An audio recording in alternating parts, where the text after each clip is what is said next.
Hi everyone, I'm Eva, a nurse at Memorial Hospital. I've dedicated my life to helping others, but now I'm the one who needs support. Life wasn't always this messy. 5 years ago, when I married Derek, I thought I found my soulmate. He was charming, successful, and made me feel like I was his world. But that dream didn't last long, especially once his sister, Rita, became a constant presence. You're skipping dinner again?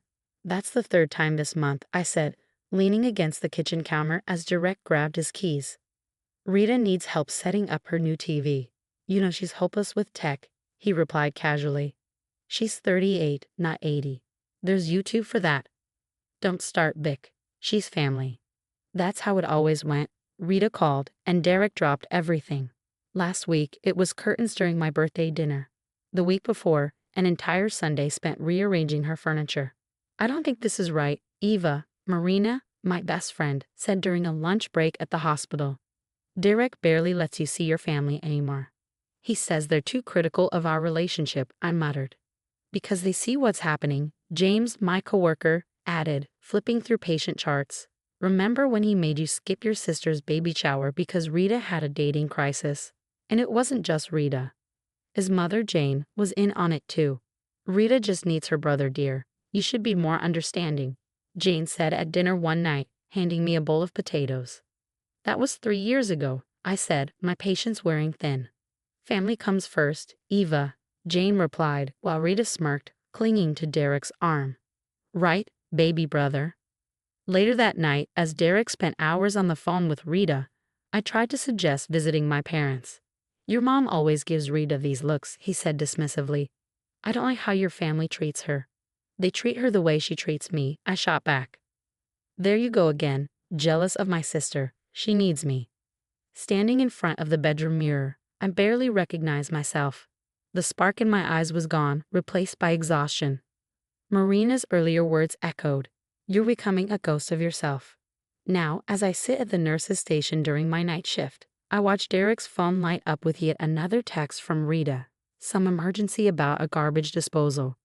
I used to believe marriage meant being someone's priority. In Derek's world, it's a competition with his sister, and I'm always losing. You know this isn't normal, right? James said quietly, dropping a patient file on my desk. I nodded slowly, realizing he was right, but admitting that meant facing the cracks in my marriage, and I wasn't sure I was ready. Hours later, driving home through a downpour, my thoughts spiraled as fast as the rain blurred my windshield. Then it happened. A truck veered into my lane. My car spun violently, crashing into the guardrail. Derek, please pick up, I begged, leaving yet another voicemail. My ribs throbbed and my hands trembled. 911. What's your emergency? I'm on Highway 27 near exit 43. Please hurry, I gasped. As I waited for the ambulance, tears blurred my vision. Derek's voicemail greeted me every time I called. Desperate, I texted Marina. Eva, I'm on my way, she replied immediately, her voice cracking when she called me back. 4 hours later, lying in a hospital bed with a concussion and 3 broken ribs, I finally got a text from Derek. Sorry, helping Rita move her bedroom set. What's up? What's up? What's up?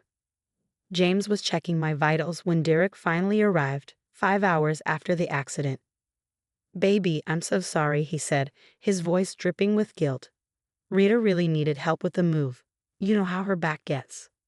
I could have died, Derek. Don't be so dramatic. The doctor said you'll be fine. I got here faster than you, and I was in Boston on business. Marina interrupted, her phone discreetly recording everything. Moments later, Rita burst into the room, her dramatic entrance making the moment about herself. Oh my God, Derek, I feel terrible. If I'd known Eva was hurt, I would have let you check your phone, she exclaimed. I've been so stressed about this move, I'm probably going to need anxiety medication now. It's okay, sis, Eva's fine, Derek assured her. Just a few bruises, broken ribs, and a concussion. Actually, James interjected, making notes on my chart. Those injuries are quite serious. See, she's in good hands, Derek replied dismissively, turning his full attention back to Rita. So, about that living room set. I lay there in pain, helpless and watching. Marina squeezed my hand and subtly showed me her phone. I've been documenting everything for when you're ready, she whispered. This isn't love, honey. That night, As I drifted in and out of consciousness, I overheard Derek in the hallway. "No, Rita, of course I'm not mad at you. Yes, I can help you arrange the furniture tomorrow. Eva, the doctors say she's fine. Just being dramatic, as usual." When James came in to check on me during his shift change, he leaned in close. "I've documented everything in your medical records, the delayed emergency contact response, the timestamps, everything. Marina's got it all recorded, too." For the first time, something inside me hardened. When Marina visited the next day, I asked her to bring me a voice-activated recorder. "Bring it tomorrow," I whispered. "I'm done being the understanding wife." As I recovered at home, I started combing through our financial records. The first red flag was the joint account, thousands of dollars missing every month. A pattern emerged: Rita's car payments, Rita's rent, Rita's emergency fund. "Hey, babe, what's this $5,000 transfer to Rita last week?" I asked casually over dinner. "Oh, she needed help with some bills. You know how tough things are for her."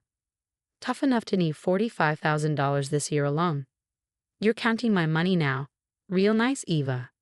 That night, I called Marina. "You won't believe what I found." "Girl, I've got something too," Marina said. "Remember Lisa from Derek's office? She told me Rita did the same thing with Derek's ex-fiancée, Jennifer. Convinced him Jennifer was cheating, she wasn't. Let me guess. Rita made it all up." "Exactly. She's been playing this game for years." The next day, James introduced me to his sister Rachel. "I'm a divorce attorney," Rachel said, sliding her card across the table. "James told me everything. Keep that recorder running." And I did. Every dismissive comment, every questionable financial decision, every gaslighting conversation. The recordings revealed everything. "I don't know why you're making such a big deal about the accident," Derek's voice played back. "Rita needed me." At a family dinner, Rita sneered, "My brother deserves so much better. Ava's just not family material." The worst came from our neighbor Amy. "Derek told everyone at the block party that you're unstable, that you make up emergencies for attention." Marina helped me set up a hidden email account to store everything: photos of bank statements, text messages, and recordings. I even captured Derek and Rita laughing about my accident. "She always exaggerates," Derek chuckled. "Probably barely a fender bender," Rita added, her voice dripping with contempt. I played the perfect wife while collecting evidence. "Of course Rita can borrow more money, honey," I'd say with a smile. But behind the scenes, I was building my case. "This is a clear pattern of emotional and financial abuse," Rachel said during one of our secret lunch meetings. "The recordings of him downplaying your accident? Gold." "How much longer do I need to pretend?" I asked. "Just a little more. We're building an airtight case." That night, Derek skipped dinner again. Rita needed help picking paint colors. I kissed him goodbye and smiled. "Take all the time you need," I said sweetly. Little did he know, every word, every missing dollar, every moment he chose Rita over me was another nail in the coffin of our marriage. The perfect wife was keeping perfect records. I waited until Derek left for another one of Rita's emergencies before making my move. The divorce papers were ready, my new apartment secured, and every piece of evidence safely stored in multiple locations. "You've been served." The process server caught Derek at his office. His panicked calls started immediately. "What is this? Are you crazy?" "Check your email," I replied calmly. "I've documented everything." That same week, Rita's perfectly orchestrated world began to crumble. Someone tipped off the IRS about her years of unreported income. Those endless loans from Derek? Turns out she'd been running a small business under the table, dodging taxes along the way. "Did you know about this?" Derek screamed into the phone. "They're auditing me because of Rita." As if that wasn't enough, his company launched its own investigation. They discovered Derek had been embezzling funds to support Rita's lavish lifestyle. Watching him being escorted out of his office, humiliated and defeated, was surreal. Divorce court was a masterpiece. My lawyer presented everything: the recordings, financial records, and medical documents from the accident. "Mr. Thompson, can you explain why you gave your sister $45,000 while your wife was in the hospital?" Derek couldn't explain. He couldn't explain anything. 2 years later, I'm sitting in my office, the name Eva Thompson, head nurse, proudly displayed on the door. Life looks very different now. Rita is serving 3 years for tax evasion and fraud. Derek, he lost his job, his reputation, and most of his money to Rita's legal fees. Last week, he showed up at the hospital. Eva, please, he begged. I've changed. Rita's in prison. I've lost everything. I need you. Like I needed you when I was lying in a ditch after that accident. I asked, my voice cold. That was different. No, it wasn't. Goodbye, Derek.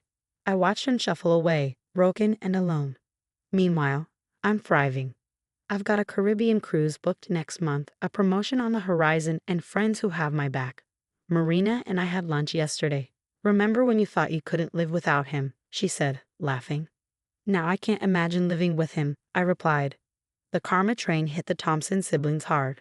Rita writes to Derek, begging for commissary money he doesn't have.